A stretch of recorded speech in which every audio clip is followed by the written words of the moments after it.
जय हिंद, नमस्कार। मैं विकास और आज हम लोग फिर से क्लास शुरू करते हैं। देखें, हम लोग पढ़ रहे थे विभाज्यता के नियम पे प्रश्न। आज हम लोग प्रश्न सॉल्व करेंगे जो बाकी प्रश्न हैं। उससे पहले कुछ इम्पोर्टेंट कंसेप्ट देखते हैं। ध्यान दीजिएगा, कुछ महत्वपूर्ण, ध्यान देंगे, important concept on divisibility rule.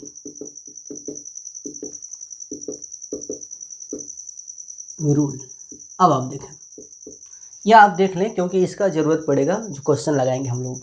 यदि देखें, यदि कोई संख्या x है, कोई भी संख्या यानी कोई अंक है और वह रिपीट करके, ध्यान देंगे, यह एक संख्या बनाता है। कोई एक अंक, यहाँ 2 भी हो सकता है, 3 भी हो सकता है, कुछ भी मान लें आप, तो हम जनरल लिख लिए हैं x। इस टाइप की कोई संख्या है तो ध्यान दीजिए, जब हम इसका स्थानीय प्रसार लिखेंगे तो क्या हो जाएगा, 100x plus 10x plus x। अब देखें, जब इसको हम जोड़ेंगे तो हमें मिल जाएगा यह 111x।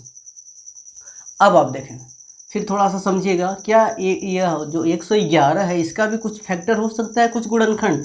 तो हाँ, देखें, इसको हम लिख सकते हैं 3 गुणे 37 और यह x रहेगा।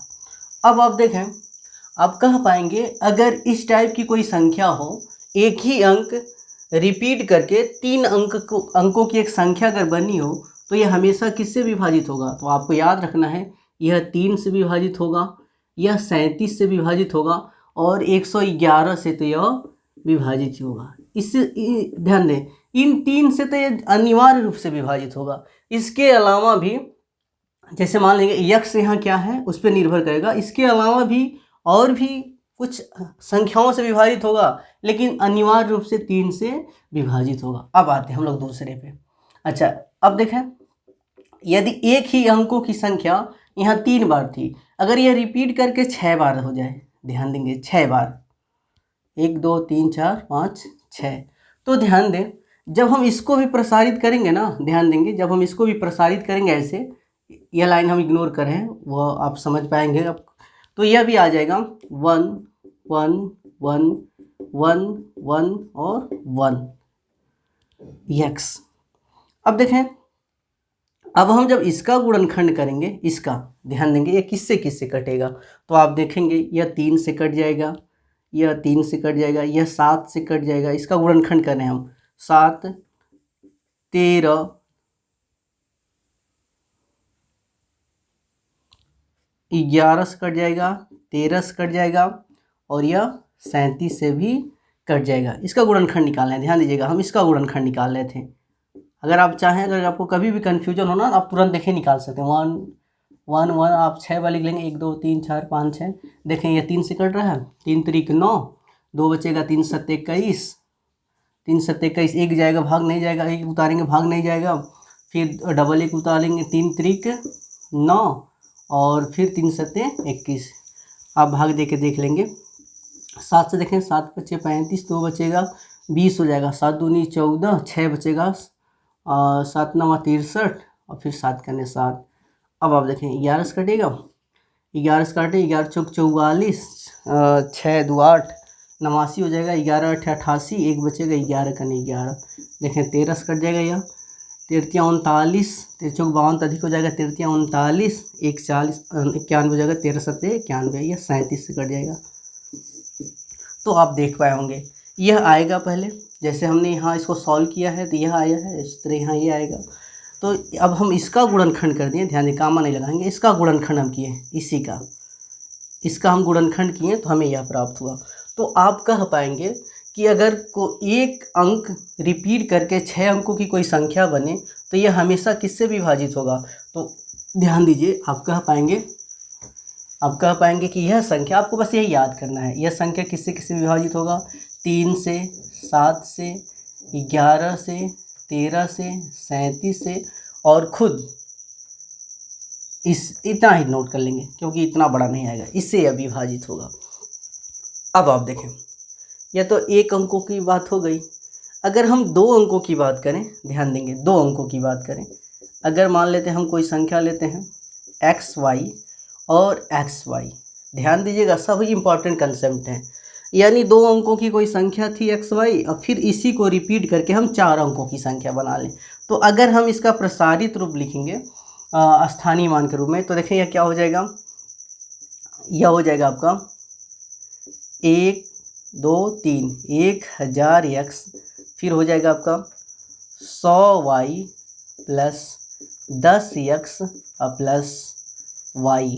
अगर सबको हम जोड़ें तो देखें 1000x में जब हम 10 जोड़ेंगे तो यह हो जाएगा 1010x, और 100y में जब हम y जोड़ेंगे तो 101y हो जाएगा, 101y। अब आप देखें एक चीज़ आप यहाँ नोटिस करेंगे, आप यहाँ से 101 कामन कर पाएंगे। 101 अगर हम कामन कर लें तो यहाँ बचेगा 10x और यहाँ बचेगा y, और इसी को हम लिख पाएंगे 101 और 10x प्लस y को अगर हम छोटे रूप में लिखें तो इसको हम लिख पाएंगे x y। क्यों? क्योंकि देखें अगर x y है तो इसका प्रसार करेंगे तो इकाई दहाई की जगह 10x है और इकाई की जगह y है, तो ऐसे लिख पाएंगे ना। तो अगर हम इसको यह लिख पाएंगे तो इसको हम यह भी तो लिख पाएंगे, इसीलिए जहाँ 10x प्लस y था वहाँ हम xy लिख दिए। अब आप इससे क्या ध्यान दिए, आप देखे होंगे कि xy यानी 2 अंकों की संख्या रिपीट करके अगर 4 अंकों की संख्या बनाई जाए तो वह हमेशा किससे विभाजित होगा, आप ध्यान देंगे 101 से वह हमेशा विभाजित होगा। अब 101 का हम फैक्टर करना चाहें तो नहीं होगा, क्योंकि 101 क्या है, 3 अंकों की सबसे छोटी अभाज्य संख्या। आप यहाँ नोट भी कर लीजिएगा, यह 101 क्या है, 3 अंकों की, इंपॉर्टेंट है, इस पर क्वेश्चन पूछे गए हैं, अंकों की सबसे छोटी संख्या, सबसे छोटी अभाज्य संख्या लिखेंगे ना, सबसे छोटी अभाज्य संख्या, इतना आप नोट कर लेंगे। अब आप देखें इसके आगे भी कुछ कंसेप्ट चढ़ते हैं। देखें यह एक्स वाई 2 बार था, अगर एक्स वाई ये जितना लिखवाने इसको आप जरूर नोट करेंगे, सब पे क्वेश्चन पूछे जाते हैं। अगर एक्स वाई 3 बार आ जाए, मतलब 2 अंकों की संख्या है और वह रिपीट करके दोहरा के 6 अंकों की संख्या बन जाए, तो ध्यान दीजिए अगर हम इसको प्रसार करेंगे तो किस रूप में आएगा। यहाँ देखें, जब यहाँ 2 अंक थे एक्स वाई तो 101 था, इसको जब हम लिखेंगे ना तो यह हो जाएगा 10101। आप चाहें तो प्रसार करके देख लेंगे, समय अधिक लगेगा, इतना आप जानेंगे। और इसके साथ क्या लग जाएगा, एक्स वाई। अब एक चीज़ और ध्यान दीजिएगा, ध्यान दें, अगर हम इसका गुणनखंड करें, ध्यान देंगे इसका, तो यह किससे कटेगा। अब आप ध्यान दीजिएगा, अगर हम इसको और इसका और फैक्टर करें तो देखें यह 3 से कट जाएगा, 3 गुणे 7 गुणे 13 गुणे और 37 हो जाएगा। इसका अगर हम फैक्टर करें, ध्यान देंगे, इसका अगर हम फैक्टर करें तो अब आप क्या लिख पाएंगे, ध्यान देंगे, याद करना पड़ेगा आपको। अगर एक्स वाई इस टाइप की कोई संख्या है, यानी 2 अंकों की संख्या रिपीट करके 6 अंकों की संख्या बनती है, तो वह हमेशा किससे विभाजित होगी, यह लाइन आपको याद करना है। वह 3 से विभाजित होगी, वह 7 से विभाजित होगी, वह 13 से विभाजित होगी और वह 37 से विभाजित होगी। साथ ही साथ वह किससे विभाजित होगी, 10101 से भी विभाजित होगी। यह इंपॉर्टेंट है, आपको याद करना होगा। 3 7 13 37 101। अगर आप कभी भूल जाए तो इसका फैक्टर कर देंगे। देखें 10101, 3 से काटेंगे, 3 त्रिक 9, 3 त्रिक 9, यहाँ 11 हो जाएगा, फिर 3 त्रिक 9, फिर 3 त्रिक 9 और यहाँ 2 बचेगा, नहीं यहाँ देखें थोड़ा सा गलती हो गया, 3 त्रिक 9, 1 बचेगा, 3 त्रिक 9, 2 बचेगा ना, अब यहाँ 2 बचेगा, तो 3 छक 18, 3 छक 18, 2 बचेगा, 3 सत्ते 21। अब 7 से काट देंगे इसको, 7 चौक को 28 और 2 5 7 8 56, 7 करने 7। अब देखें यह 13 से कट जाएगा, 13 तियाँ 39 और 1 40, 9 13 सत्ते 91, फिर यह 37 से कट जाएगा, क्योंकि 37 किसी से नहीं कटता, केवल अपने से कटता। तो आपने देखा 10101 का हमने जब फैक्टर किया तो 3 7 13 37 आ गया। तो आप कहेंगे कि 10103 7 13 37 से विभाजित होगा, यानी कि यह जो संख्या है 10101 से विभाजित हो रही है तो उसके फैक्टर, उसके गुणनखंड से भी विभाजित होगी। इसीलिए हमने लिखा है कि इस टाइप की जो संख्या है वह किससे विभाजित होगी, 3 से 7 से 13 से 37 से और 10,101 से। आप समझ पाए होंगे। देखें इसके अलावा और बहुत सारी संख्याओं से विभाजित होंगी, लेकिन यह इंपॉर्टेंट है, इतना आपको याद रखना है कि इस टाइप की कोई संख्या दे दे तो इससे वह हमेशा विभाजित होगी। अब देखें, अब इसके ये तो आप समझ जाएंगे, इसको चाहें तो आप अलग से नोट कर सकते हैं। अब आप देखें, इसको नोट कर लेंगे, जो हम अलग ये मिटा दे रहे हैं जगह कम होने की वजह से, आप लोग नोट कर लीजिएगा। अब देखें, अब हम लोग 3 अंकों पे आते हैं। ध्यान दें, 3 अंकों, अगर x y z 3 अंकों की कोई संख्या है और यह रिपीट करके फिर x y z यानी 3 अंकों की संख्या दोहरा के 6 अंकों की संख्या अगर बने तो ध्यान दें यह किससे किससे विभाजित होगा, तो आपको याद रखना है। ध्यान दें, अगर यहाँ इसी से हमको रिलेट कर लेंगे, अगर 2 अंक थे तो 101 था, अगर 3 अंक हो गए तो यह हो जाएगा 1001 XYZ। अगर आप चाहें तो इसको निकाल भी सकते हैं, लेकिन जब आप प्रसार करेंगे तो यही आएगा, प्रसार करेंगे तो यही आएगा। तो देखें, अब हम इसका फैक्टर कर पाएंगे क्या, बिल्कुल कर पाएंगे। इसका फैक्टर होता है 7 गुणे 11 गुणे 13, इसका फैक्टर हम कर रहे हैं, और यह XYZ तो रहेगा ही। तो अब आप क्या कह पाएंगे, इस टाइप की जो संख्या है, जो 3 अंक फिर 3 अंक रिपीट करके 6 अंकों को जो संख्या बनी, वह किससे किससे अनिवार्य रूप से विभाजित होगी, तो वह 7 से विभाजित होगी, 11 से विभाजित होगी, 13 से विभाजित होगी, साथ ही साथ 1001 से भी विभाजित होगी। तो यह आपको याद रखना है, यह बहुत इंपॉर्टेंट, ध्यान दीजिएगा, यह आपका मोस्ट इंपॉर्टेंट है।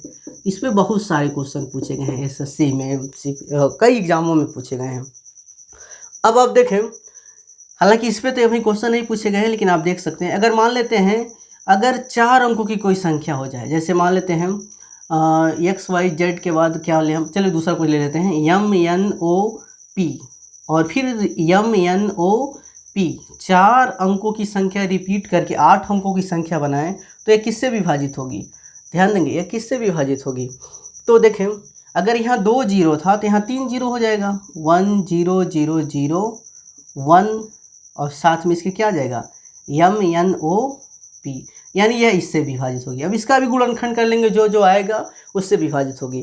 तो देखें, इस पे आप ध्यान दीजिएगा, यह महत्वपूर्ण है, साथ ही यह भी महत्वपूर्ण है, इस पर भी क्वेश्चन पूछे गए हैं, और यह इस पे भी क्वेश्चन पूछे गए हैं, और यह सबसे इम्पॉर्टेंट है।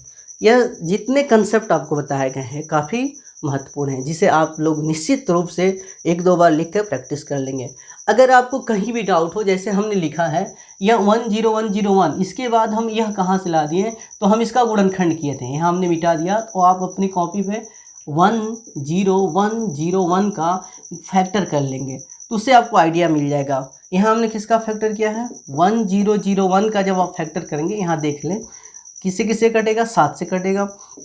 तो देखें, 7 करने 7 बचेगा 3, 30 हो जाएगा, 7 चौक को 28, 2 बचेगा, और 7 त्रिक 21। अब 11 से काट दें, 11 करने 11, 3 बचेगा, 11 3 33, 13 से काट दें, 13 करने 13।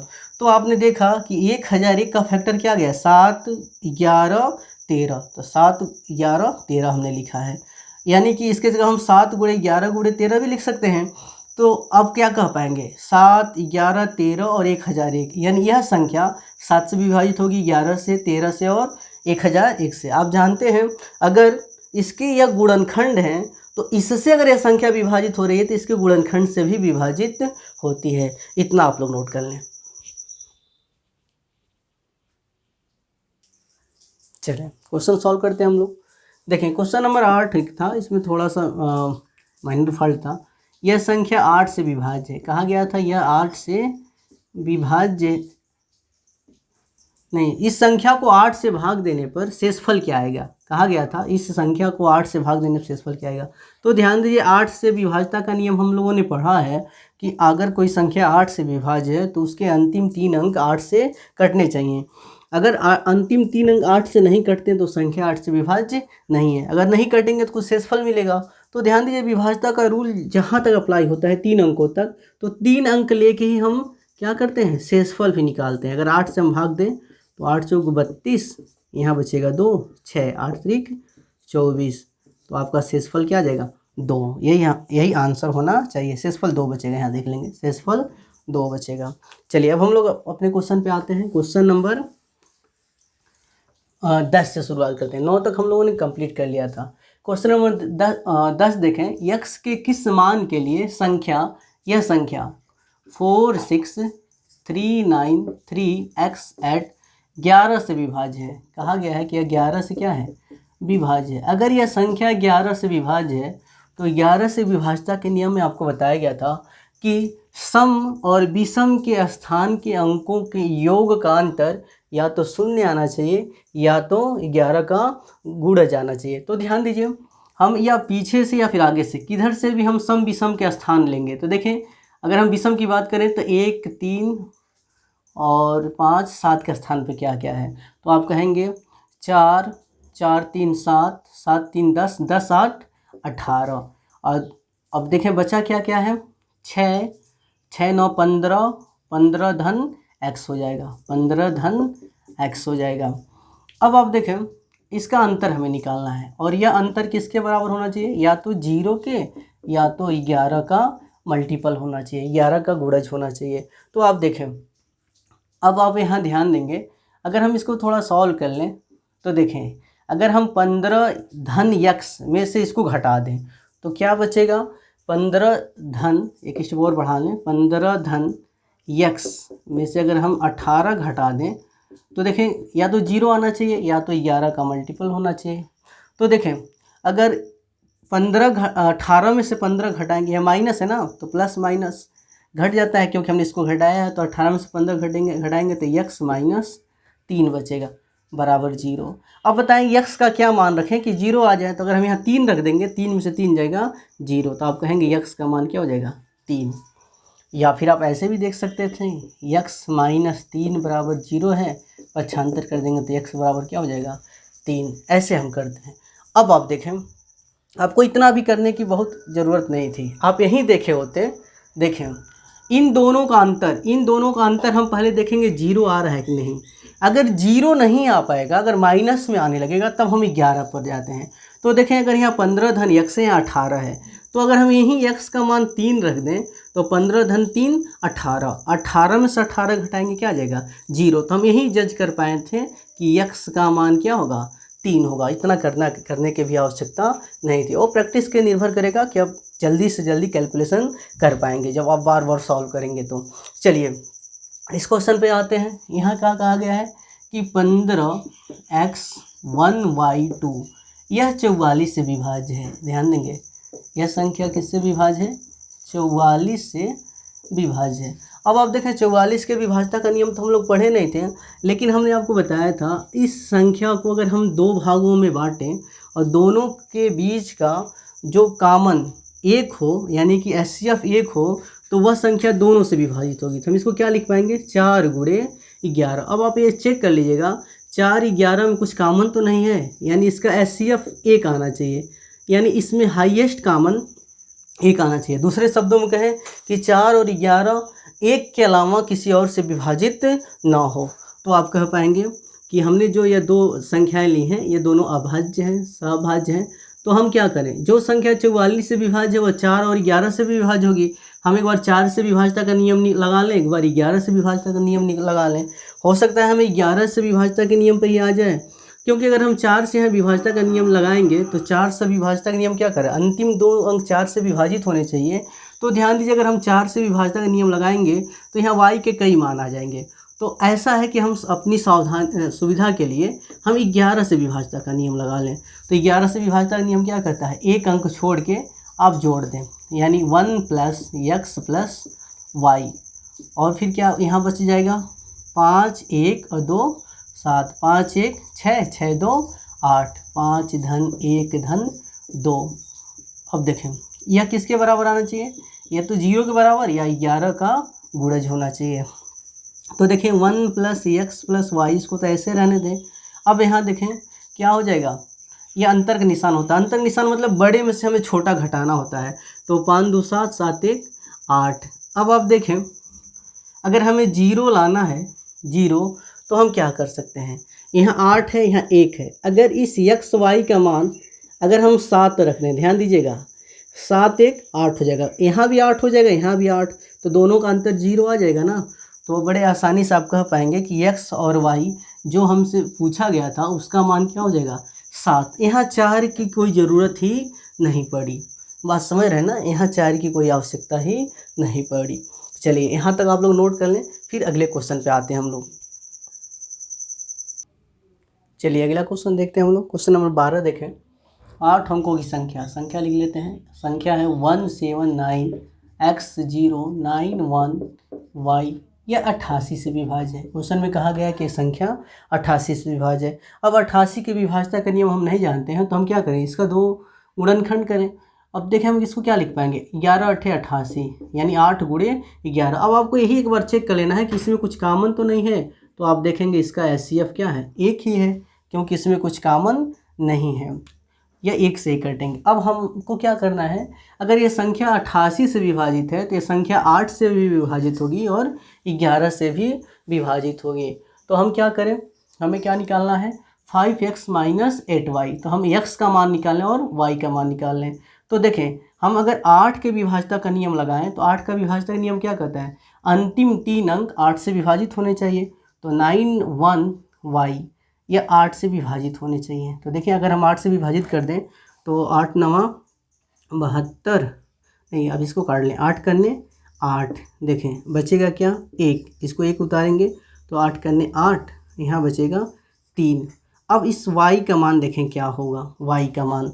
अब आप एक चीज़ ऐसे चेक कर लेंगे कि 8 के पहाड़ा में 3 आता है इकाई के दहाई के स्थान पे, तो आप देखेंगे 8 3 24, 8 चौक 32, 8 बचे 40, एक जगह ही केवल 3 आता है, और 3 के साथ क्या होता है, 2। तो आप बड़े आसानी से कह पाएंगे कि y का मान क्या होगा, 2। तभी यह संख्या 91y 8 से विभाजित होगी। तो 8 चौक 32, ये देखें विभाजित हो जाएगी, तो y का मान क्या होगा, 2। आप समझ पाए होंगे। तो हम यहाँ y का मान 2 रख दें, 2, बाकी सबको ऐसे नोट कर लें, 1 9 0 x 9 7 1। हम 8 के विभाज्यता का नियम लगा दिए हैं। अब हम क्या लगाएंगे, 11 के विभाज्यता का नियम, ताकि हम x की वैल्यू भी निकाल पाएँ। तो देखें इसका आसान है, क्या करते हैं हम 1 को छोड़ के जोड़ते हैं, 9 1 10, 10 में 0 जोड़ेंगे 10 होगा, और 10 1 11, 10 1 11।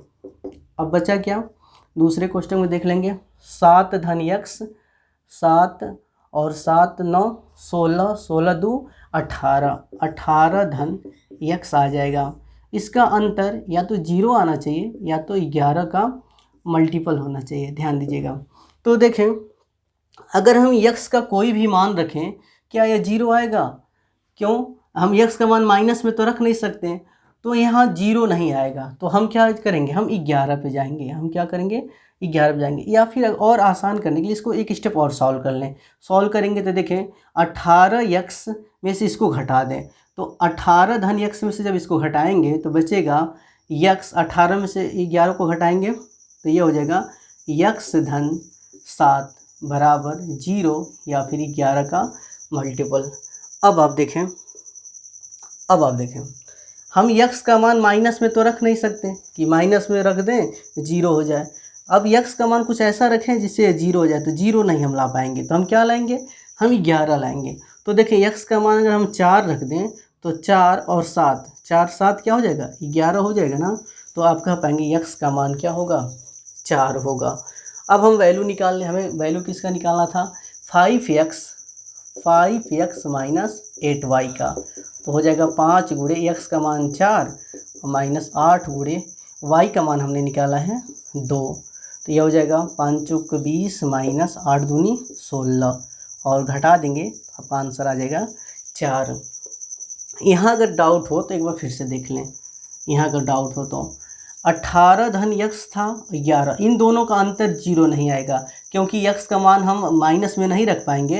अगर माइनस में रखते तो इन दोनों को बराबर करते 0 आ जाता। तो देखिए हम क्या करेंगे, हम x की वैल्यू क्या रखें? अब देखें x की वैल्यू हम क्या रखें जिससे यह 0 आ जाए। 0 नहीं आ पाएगा तो 11 लाने की हम कोशिश करेंगे। तो एक स्टेप और सॉल्व कर दें आप। 18 धन x में से 11 घटा दें तो क्या बचेगा? 7 बचेगा और x तो रहेगा ही। x धन 7, 0 आएगा नहीं तो हम 11 पे जाएंगे। तो x का क्या मान रखें? 4 रख दें तो 4 और 7 11 हो जाएगा। समझ पाए होंगे आप लोग। अब आप देखें इस क्वेश्चन पे आते हैं। यह क्या है? यदि 9 अंकों की संख्या क्या है? 32x 4 1 1 5 y 2 88 से विभाज्य है। ध्यान दीजिएगा यह भी संख्या क्या है?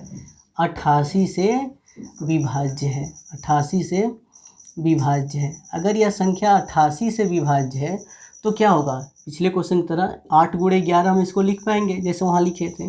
अब हम एक बार 8 से विभाज्यता का नियम लगा दें 11 का। तो 8 से विभाज्यता का नियम लगाएंगे तो क्या हमें मिलेगा? देखें 5y2 है। अब हमें एक चीज़ यहाँ दिया गया है कि y के सबसे छोटे मान के लिए, मतलब y का हम सबसे छोटा मान लें जिससे यह कट जाए, जिससे यह 8 से क्या हो जाए? विभाजित हो जाए। तो देखिए हम मान क्या रख पाएंगे? हम 0 रख पाएंगे, 1 रख पाएंगे, 2 3 ऐसे रख पाएंगे। तो हम 0 चेक कर लें क्या 8 से विभाजित हो रहा है। तो देखिए हम यहाँ 0 रखेंगे, अगर हम यहाँ 0 रखेंगे तो ये 50 हो जाएगा। 8 से भाग देंगे, 8 छक 48, 2 बचेगा और यह 22 हो जाएगा। 22 नहीं कटेगा, 0 हम नहीं रख पाएंगे। अगर हम यहाँ 1 रख लें, ध्यान दीजिएगा, अगर हम यहाँ 1 रख लें y का मान तो 51 हो जाएगा। 8 छक 48, 48 3 51, 3 बचेगा और जो ही यहाँ 3 आएगा तो 32 हो जाएगा। 8 चौक को 32, यानी 1 पे कट जा रहा है। 1 पे क्या हो जा रहा है? कट जा रहा है। तो आप कह पाएंगे y का मान यहाँ हो जाएगा क्या? 1। अब इसके आगे हम इसलिए नहीं चेक करेंगे क्योंकि हमसे कहा गया था सबसे छोटा मान। इसके आगे भी हो सकता कुछ मान मिले लेकिन 1 से बड़ा ही मिलेगा ना, तो आप चेक नहीं करेंगे। अब देखें हम संख्याएं लिख लेंगे 2 5 1 1 4 x 2 3। अब हम यहाँ 11 से विभाज्यता का नियम लगा दें। 11 से विभाज्यता का नियम एक एक अंक छोड़ के लगाते हैं। 3x फिर 1 फिर 5 फिर 2, जोड़ लें सबको। 3 1 4 4 5 9 9 2 11 9 2 11। अब बचा है क्या? 2, अच्छा इसके साथ x भी है, ध्यान देंगे। 2 4 6 6 1 7 और 7 1 8 8 बराबर 0 या फिर 11 का गुणा जाना चाहिए। अब आप ध्यान दें, अब हम एक स्टेप और सॉल्व कर लें। अगर इसी में से इसको घटा दें तो 11 में 60 घटाएंगे क्या मिलेगा? हमें 3 मिल जाएगा। 3 धन x बराबर 0 या फिर 11 का गुणज। अब आप देखें हम 3 धन x में x का क्या मान रखेंगे? 0 आ जाए। माइनस में तो हम रख नहीं पाएंगे तो ये 0 नहीं आ पाएगा, हमें 11 ही लाना पड़ेगा। तो देखें x का मान क्या रखें? 8। अगर हम 8 रख दें, 8 3 11 आ जाएगा ना, तो x का मान आपका हो जाएगा क्या? 8 हो जाएगा। अच्छा एक चीज़ और ध्यान दें, इसको एक तरीके से और आप सॉल्व कर सकते हैं। कैसे? जैसे मान लीजिए आप सोच रहे हो कि 11 हम ना रखना चाहें, हम हमेशा 0 रखना चाहें, तो उस पर भी आ जाएगा। जैसे मान लेते हैं आया हमारा क्या? 3 धन x बराबर 0। अगर हम x का मान निकालेंगे तो -3 हो जाएगा। माइनस में तो संख्या होगी नहीं, माइनस में तो अंक होगा नहीं क्योंकि संख्या धनात्मक है। तो आप भाग किससे दे रहे थे? 11 से विभाज्यता का नियम चेक कर रहे थे ना, तो आप इसी में 11 जोड़ देंगे, तभी यह क्या हो जाएगा?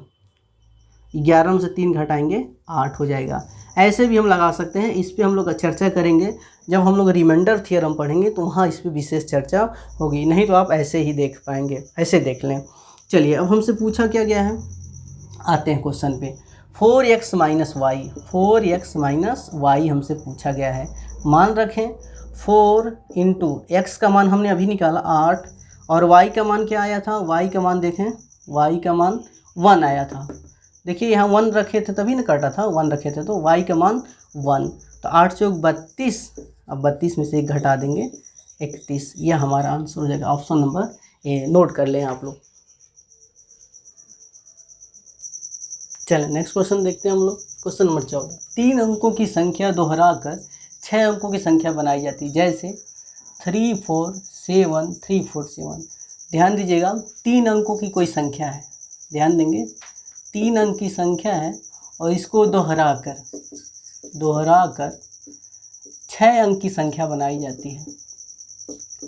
तो आपको याद हो, अभी हम लोगों ने डिस्कशन किया था, यदि ए बी सी कोई संख्या है और फिर रिपीट करके ए बी सी अगर 6 अंकों की कोई संख्या बनाई जा रही है तो यह हमेशा 1 0 0 1 से विभाजित होती है। ऐसे हम लोग प्राप्त किए थे। अगर यह 1 0 0 1 से विभाजित होती है तो फिर हम इसका गुणनखंड निकाल लेते हैं। तो ये इसका गुणनखंड आया था 7 × 11 × 13। जब हमने इसको कई भागों में बांटा था तो इसका जो फैक्टर मिला था यह 7 11 13, यानी हम इसको लिख पाएंगे 1001 को 7 × 11 × 13 गुणे ABC। तो आप क्या देख पाएँ, तो हमने बताया था इस टाइप की जो संख्या होती है वह 7 से 11 से 13 से और 1001 से निश्चित रूप से विभाजित होती है। अगर आपको याद हो, अभी हम लोग डिस्कशन किए थे। तो देखिए यह क्वेश्चन कितना आसान हो जाता है अगर आप यह जानते हो तो यहाँ क्या कहा गया है, 3 4 3 4 7 3 4 7 3 4 7 रिपीट करके 6 अंकों की संख्या बनाई गई है।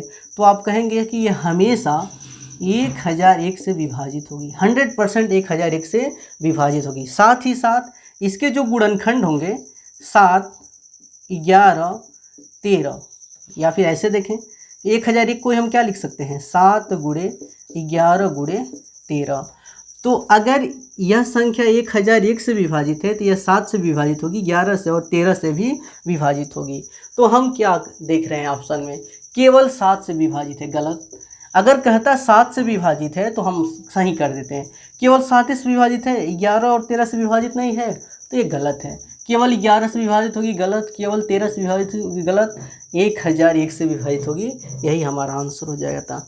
अगर यह केवल शब्द नहीं लगाता तो यह 7 से भी विभाजित होता, 11 से विभाजित होता, 13 से, क्योंकि आप देख रहे हैं क्योंकि इसका एक गुणनखंड है। तो समझ पाए होंगे, तो इसका आंसर क्या हो जाएगा डी।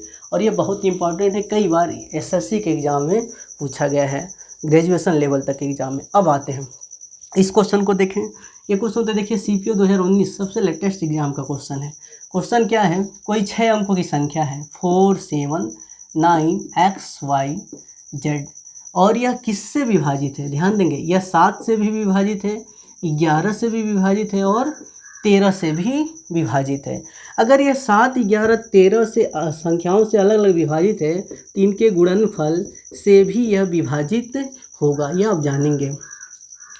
अगर कोई संख्या यह 3 संख्याओं से विभाजित है तो इनके गुणनफल से भी विभाजित होगी। जैसे हमने यहाँ पढ़ा था, अगर यह 1001 से विभाजित है तो इसके गुणनफल से भी क्या होगी, विभाजित होगी। तो ध्यान दें, अगर 1001 से विभाजित है तो इससे विभाजित होगी, तो इससे भी तो विभाजित होगी। तो हम कह पाएंगे कि यह संख्या, ध्यान देंगे, 1001 से भी विभाजित होगी, यानी 4 7 9 x y z विभाजित होगी किससे विभाजित होगी, 1001 से। अब आप जानेंगे, अगर कोई संख्या 1001 से विभाजित है तो 100% इसके 3 अंक यहाँ आएंगे, यानी यह 3 अंक रिपीट करेगा तभी यह 1001 से विभाजित होगी। इस पर हम लोग चर्चा कर चुके हैं। तो आप बड़े आसानी से कह पाएंगे x का मान 4 हो जाएगा, रिपीट कर जाएगा, y का मान 7 और z का मान 9। अब आप वैल्यू निकाल लें जो आपसे पूछा गया था। पूछा क्या गया था, y + z बटे x। y का मान रख देंगे 7, z का मान 9 और इसका मान 4। 9 7 16 बटे 4, 4 चौको 16, हमारा आंसर हो जाएगा 4। समझ पाए होंगे, इसमें तो किसी को डाउट नहीं होना चाहिए। चलिए नोट कर लें सभी लोग, आगे चलते हैं। चलिए क्वेश्चन देखें। ये तो देखिए उसी पे है क्वेश्चन, ABC में गुणा हुआ है DEED का और यह हो गया है ABC। ध्यान दीजिएगा, क्वेश्चन UPSC में पूछा गया था।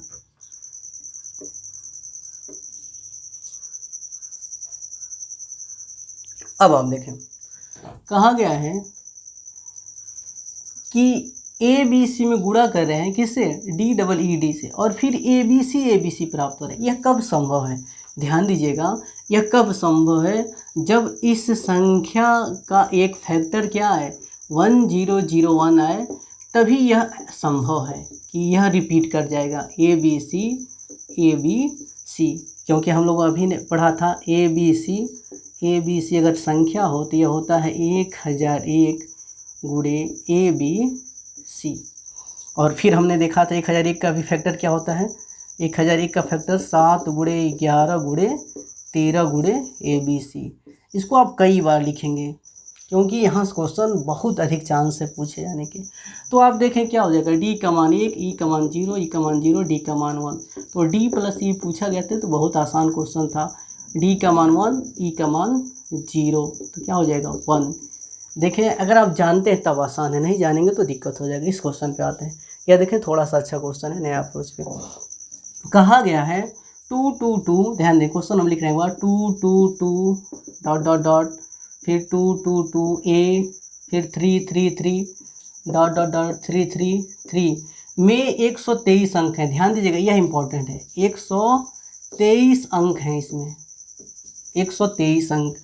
और फिर कहा गया है कि ए मध्य में है, ए कहाँ है मध्य में, ए कहाँ है मध्य में। अगर ए को हम निकाल लें, ध्यान दीजिएगा अगर 123 में से हम एक को निकाल लें, किसको निकाल लें ए को, तो बचेगा कितना 122। और 122 क्या है 2 और 3 है, 2 और 3 है। तो आप कह पाएंगे, ध्यान दीजिएगा आप कह पाएंगे कि अगर 122 का आधा करें तो 61 होगा ना, 60 60 120 1 1 2, हाँ। तो आप कहेंगे यहाँ यह 2 की संख्या जो यह 2 है, यह 2, यह कुल मिला के कितने हैं 61 हैं। और यहाँ जो 3 3 है यह भी कितने हैं, यह भी 61 हैं। अब आप देखें अभी हम लोगों ने पढ़ा था अगर यक्स कितनी बार हो, 6 बार हो, अगर यक्स 6 बार हो तो किससे विभाजित होते थे, यह 3 से विभाजित होते थे, 7 से, 11 से, 13 से, 37 से, अनिवार्य रूप से विभाजित होते थे। तो आपसे कहा क्या गया है यह 7 से विभाज्य है। अगर यह 7 से विभाज्य है तो यहाँ जो 6 का जो पेयर बनेगा वहाँ शेषफल 0 आएगा, क्योंकि 6 अगर अंक हैं और 6 समान हैं तो हम 7 से भाग देंगे तो शेषफल क्या बचेगा 0 बचेगा, क्योंकि ये रूल है। अभी हम लोगों ने पहला ही रूल इस पे पढ़ा था दूसरा। तो आप कह पाएंगे कि अगर इसमें 6 हम देखें कितनी बार शामिल होगा 61 में, 6 दहा में 60 बार। फिर से देखें 6 दहा में 60 बार, यानी 2 2 2 2 जो 60 बार है वो 0 हो जाएगा, वो क्या हो जाएगा 0। बचेगा क्या हमारे पास 2, यहाँ से बच जाएगा 2a। और वही काम यहाँ भी, अगर इसमें से हम 3 एक ले लें उसके बाद जो 60 को बचेगा 3, 6 6 6 का पेयर बनाएंगे तो वह 0 आता जाएगा। तो आपके पास क्या बचेगा, ध्यान दीजिए आपके पास यही संख्या बच जाएगी 2a3। अब आपसे कहा गया है कि 2a3 में क्या करते हैं आप 7 से भाग दें, क्योंकि यह 7 से पूर्णतः विभाजित है। तो अगर यह 7 से कट गए तो अब हम देखें इसमें हम किससे, ध्यान दें हम इसमें a का मान क्या रखें कि यह 7 से विभाजित हो जाए, यह इंपॉर्टेंट है। तो आप देखें ऑप्शन से चेक कर लेंगे कि नहीं तो आपको कई मान सोचना पड़ेगा। ऑप्शन से देख लें, अगर हम यहाँ 0 रखें तो यह 20 हो जाएगा, यहाँ हम 0 रखें तो यहाँ 20 हो जाएगा, और 20 में 7 से भाग देंगे 7 दूनी 14 और 6 बचेगा 63 हो जाएगा, 7 9 63। तो ध्यान दीजिए a बराबर 0 रखने पर यह संख्या 7 से विभाजित हो जा रही है। तो आपका आंसर क्या हो जाएगा 0 हो जाएगा। अगर दिक्कत हो तो इसको रिपीट करके समझ लेंगे, देखेंगे समझ में आ जाएगा। चलिए नोट कर लें सभी लोग। देखें एक और लास्ट क्वेश्चन देख लेते हैं। निम्न में से कौन सी संख्या जो 18 से पूर्णतः विभाज्य नहीं है। ध्यान दीजिए, नहीं शब्द अधिक ध्यान दीजिएगा, इसी में लोग कन्फ्यूजन होता है, गलती कर देते हैं। आप एक चीज़ ध्यान दीजिए, ऑप्शन नंबर 1 में गलती से यहाँ 63 लिखा गया था, यह 36 होगा, आप ये सुधार लेंगे। अब आप देखें जो संख्या 18 से विभाज्य होगी वह 9 गुणे 2 से भी विभाज्य होगी। तो देखें हमसे विभाज्य नहीं पूछा है, तो हम देख लें कौन विभाज्य नहीं है। तो ध्यान दीजिए अगर विभाज्य की बात करें, अगर जो संख्या 18 से विभाज्य होगी वह 9 से भी विभाज्य होगी और 2 से भी विभाज्य होगी। तो सबसे पहले हम 2 से चेक कर लें। 2 से विभाज्यता का नियम क्या है, अंतिम अंक 2 से कटने चाहिए। देखें ये अंतिम अंक 2 से कट सकता है, ये अंतिम अंक 2 से कट सकता है, ये अंतिम अंक 2 से कट सकता है, ये अंतिम अंक 2 से नहीं कटेगा, 3 कभी 2 से नहीं कटेगा, यानी कि यह 2 से विभाज्य नहीं है। अगर यह 2 से विभाज्य नहीं है तो यह 18 से भी विभाज्य नहीं होगा, 18 से विभाज्य नहीं होगा, यही आपका आंसर हो जाएगा। बात समझ रहे हैं ना। जो संख्या 2 से विभाज्य नहीं है, ध्यान देंगे, ये 2 से विभाज्य नहीं है तो यह 18 से भी विभाज्य नहीं होगी। हमसे नहीं पूछा गया था, है नहीं पूछा गया था। Option number D. यह सुधार कर लेंगे, यहाँ में थोड़ा गलती हो गई थी। तो आप देखें ये जितने क्वेश्चन बताए गए हैं सभी लेटेस्ट एग्जाम में पूछे गए हैं, बहुत महत्वपूर्ण हैं। आप इनका नोट्स बनाएंगे और देखेंगे, अगर कहीं भी डाउट होगा तो आप पूछेंगे, फिर से हम रिवाइज कर देंगे।